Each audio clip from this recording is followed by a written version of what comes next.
Greetings everyone, hey how you doing? It's Matt Sella. Today we are doing a spoiler talk review for DuckTales Season 3, Episode 16, dubbed The First Adventure. Joined with me as always is my good friend Marc via Satellite Radio. How you doing out there, Marc? Well, Matt, coming in hot off the press, we've got breaking news in the world of Duckburg. Oh my goodness, what's that? It seems Disney Plus will be getting a Darkwing Duck reboot spearheaded by Seth Rogen and Eric Goldberg, although there is yet to be any confirmation whether or not this version will be related at all to the current DuckTales reboot incarnation. Wow, that sounds really crazy, and it's kind of funny. We were talking about that a little bit. We are. I'm kind of hoping it's sort of the spin-off version, but if it's also its own unique version, I'm also okay with that, because then maybe we can, I don't know, maybe there's just a more of a reboot from the ground up rather than, but I don't know. A lot of people were really hoping that DuckTales was kind of almost an elaborate backdoor pilot, which it very well could be. I mean, the original one kind of was, in a way. So,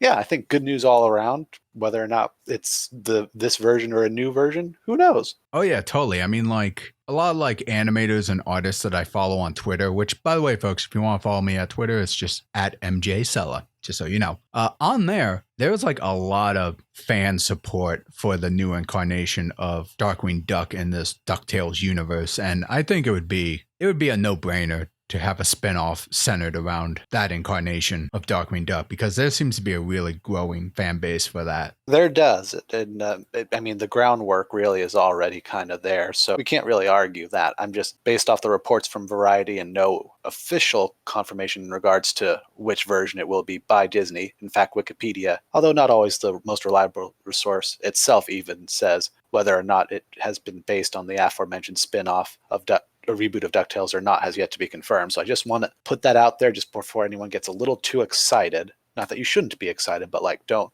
have any preconceived notions just yet. We just got it announced. I'm not entirely surprised. I think we're coming up to a quarterly call for Disney and then end of the year stuff. So they really want to boost those stock prices after the parks have been closed for so long. And, by showing Disney Plus is really, bringing strong content, that will definitely help them. And, I think Darkwing Duck was primed to be right on up there, given his popularity. A lot of people, I think, kind of sleep on Darkwing Duck when you look at not just maybe the Disney afternoon, but kind of its contemporary cartoons of the time, especially more superhero-oriented ones, which it kind of was a spoof/homage of, like the Batman animated series and things like that. But like Darkwing Duck has a strong fan base, and I couldn't be happier for the character. Yeah, and that's right, folks. I mean, this is just speculation of what this reboot could be based on. But still, I think there's a lot of great potential here, and I'm hoping that if this reboot or this Darkwing Duck spinoff, whatever you want to call it, is successful, hopefully, and like you were saying before, Marc,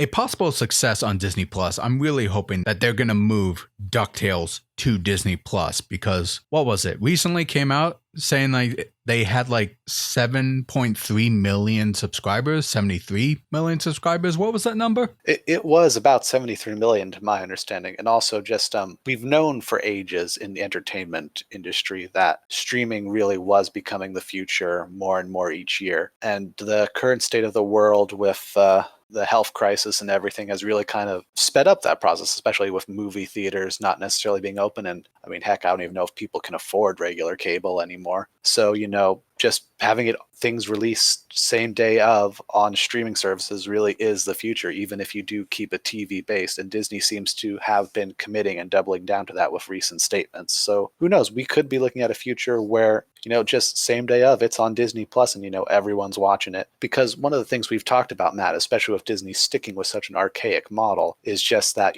we know a lot of people who, have Disney Plus and even don't have Disney Plus, but they don't have cable. So for them, watching this reboot, with us live, quote unquote, or at the same time to talk about things, they do have to go to third parties that then, Disney doesn't see those views. So if the series doesn't get enough views, it doesn't get greenlit. Fortunately, the internet also has provided, an outlet for fandom and word of mouth. But, a lot of corporations still are kind of by the numbers and don't really look at that. So, hopefully this just will let the show get the viewership and support it deserves officially and, in the eyes of people who need to see and support it from a business standpoint. And folks, you know how much we enjoy DuckTales, so when Darkwing Duck spinoff or reboot comes out, we'll be there for you. And this is all for the Matt Sella Broadcast News Network. But now, a review currently in progress. Absolutely. And before we get into that, may I remind you folks to be sure to like this video, subscribe, do all that stuff to support the channel. We are a little small channel, but hey, with your support, we'll continue to grow and check out more things, share our opinions, but also hear back from you guys. We've been checking out the comments of various reviews that we've done with DuckTales so far, and we love the feedback, both positive and negative, towards the episodes. We love it. It's a good conversation. Let's keep it going. Anywho, Mark, so this episode of Season 3, Episode 16,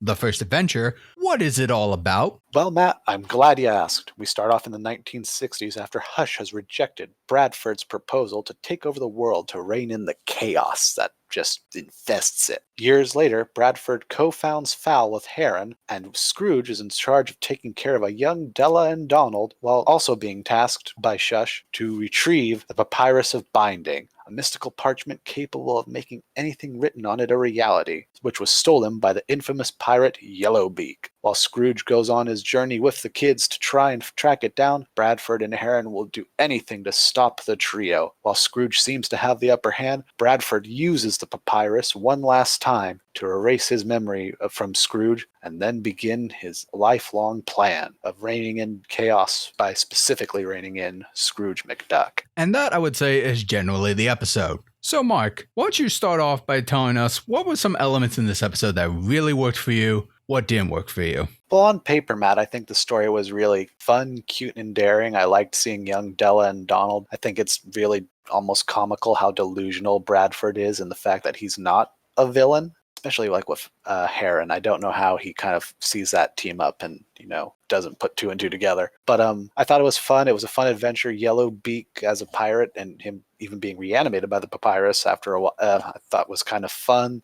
It was cool to see Shush kind of back involvement and Scrooge's involvement with that organization. I will say she did a good job. We do, of course, have someone else voicing young Donald in this series after the passing, of course, of Russi Taylor. She was Christina V. I'm not quite familiar with her work, but I think she did a very fine job. I do think it is noticeable, just given how iconic Russi Taylor's essentially Huey, Dewey, and Louie voice has been for so long. But, did a good job. I enjoyed it very much. Young Della, I want to say, was just Della's regular voice actress because she kind of sounded the same. But other than that, it was a lot of fun. I enjoyed it. You actually pointed out some kind of inconsistencies with the models, Matt, that I thought was really fascinating. But before we get to that, what were your positives and everything, and what did you think? I think overall, this was a fun episode to kind of show the origins of Bradford Buzzard's motivation, or how he maybe came into being Scrooge's CFO and various things like that. And I like that internal struggle that he had about, he really wants the world to be in order, but he has this tendency to say, we got to do it with an iron fist, but he won't blatantly call himself a villain. So I kind of like that duality there a little bit. And the whole idea that they're seeking this artifact called the papyrus, which can literally grant whatever is written on it. But the caveat is, it is literal. So if you do not word yourself carefully, you might not quite get what you intended for. And I like that, especially in the tale of Yellowbeak himself and what happened to him and his crew. I like that. I thought that was a lot of fun. Now, overall, I enjoyed the episode, Mark, but some things that kind of escaped me. When the episode first started, it said it was roughly taking place in the 1960s. This is back when Bradford was like super young at Shush. And so I was able to catch that on when he let Black Herring out so that they could start their own little organization to take over the world. And so I missed this, but after the intro song, we jump a little bit more further ahead in time with Scrooge, but Della and Donald are clearly still kids. And we're going to experience their first adventure, which I like that, Mark. Don't get me wrong there. However, at first I thought that took place at the same time as the 1960s event. But then as the episode went on, when we finally saw Bradford Buzzard and Black Herring, I noticed their models were exactly the same character designs from the modern incarnation of where the show primarily takes place. And so I was a little confused by that. And if I were to guess, and I can't confirm this, I assume the timeline we were in took place 25 years before the main timeline. And 25 years is a lot of years. So I kind of expected Bradford and Black Herring to look a little bit younger, or at least be more distinguishable from their modern incarnation. But I think they were identical. So They were. They They at least appeared to be, and we really kind of only mentioned that just because they made such a very good point and used very subtle line work in the design for Black Heron when she came back in the Gummy Bears episode to highlight her age. She's really kind of one of the few characters really to do that, particularly with the lines in her neck and under her eyes in particular. Yes. And speaking of all that, Mark, the thing I want to bring up, and people in the comment section below, either confirm this for me if you can. I have to go back and check, but even though I greatly enjoyed this episode, and it did kind of explain, because as we were going on, when Scrooge saw Bradford being bad, I thought, well, okay, that doesn't really line up for the Let's Get Dangerous episode. But then the papyrus thing, Bradford actually used it correctly and wiped his presence from this particular adventure, so Scrooge knows nothing about it. I like that. However, it didn't mention Black Herring, and if I remember correctly, in the Gummy Bear Island episode, I believe that was in season 1, maybe 2? Either way, I remember in that episode, we got a mixture of flashback and current events where they kind of explain where Black Herring came from. There was an explosion on the island, and she allegedly died. And so when Scrooge was on that island with Webby, trying to solve the mystery of that gummy potion or whatever it was, the berries, I think. Gummy berry juice. Gummy berry juice, thank you. When Black Herring showed up, I believe Scrooge was actually surprised, saying, wait, I thought you died in that explosion way back when. And Black Herring was like, something, I've come back alive and I got a new arm in the process and I'm going to kill you now. Yeah. And so I always assumed that was the gap between those events. However, if I understand correctly, Black Herring makes an appearance in this episode with the papyrus thing when Della and Donald were kids. And so you see where I'm coming from here? I think if the events line up properly, Scrooge would have recognized Black Herring at that Gummy Island event and not here because she appears between those two events. Anything I'm saying making sense? We're recording pretty late at night and I'm trying to be straight to the point as I can. I'm following the red string and thumbtacks on the wall, and I think so far it makes sense. So I could be completely wrong. Maybe Scrooge didn't react that way in the Gummy Island. Let me know in the comment section below. But if he did react that way in the Gummy Island episode, then I'm afraid the writers may have screwed up a little bit here and got the timeline wrong with Black Herring intersecting events with Scrooge McDuck. But with that aside, yes, I enjoyed this episode. I thought it was fun. I like the wordplay with the papyrus thing. And while it's still not confirmed, Mark, we were speculating whose feather that was at the end of the Swanstein episode. And because Scrooge said only an heir to Scrooge may be able to find the papyrus treasure, and then he lets it go, I'm willing to bet that Black Herring and Fowl are after Huey, Dewey, and Louie to get that papyrus treasure, which Bradford will desperately want considering its mighty powers. That is my current theory right now. The Webby theory that I originally had, no, that's been canned. That's not the case right now. It's something else. I think it has something to do with the nephews. What do you think? I couldn't agree more, Matt. I think this episode actually was really clever in kind of confirming that for us. So I'm glad we have some headway with that theory. Because either you had that theory at the end of that Swanstein episode, or one of our commenters did, or a bunch of our commenters. Quite possible. We have very smart people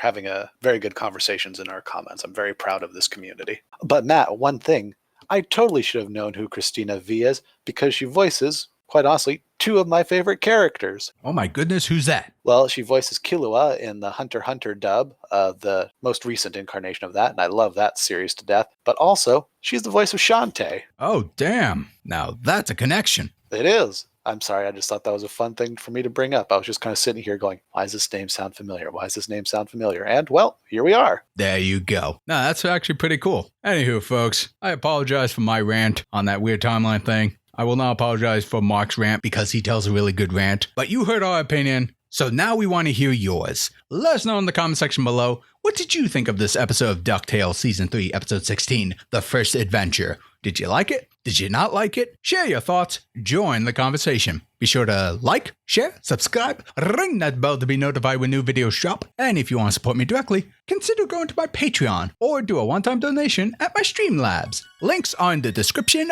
below. This is Matt Sella. And this is most trustworthy news anchor on all things Duck News, Mark. Thanking you all for tuning in.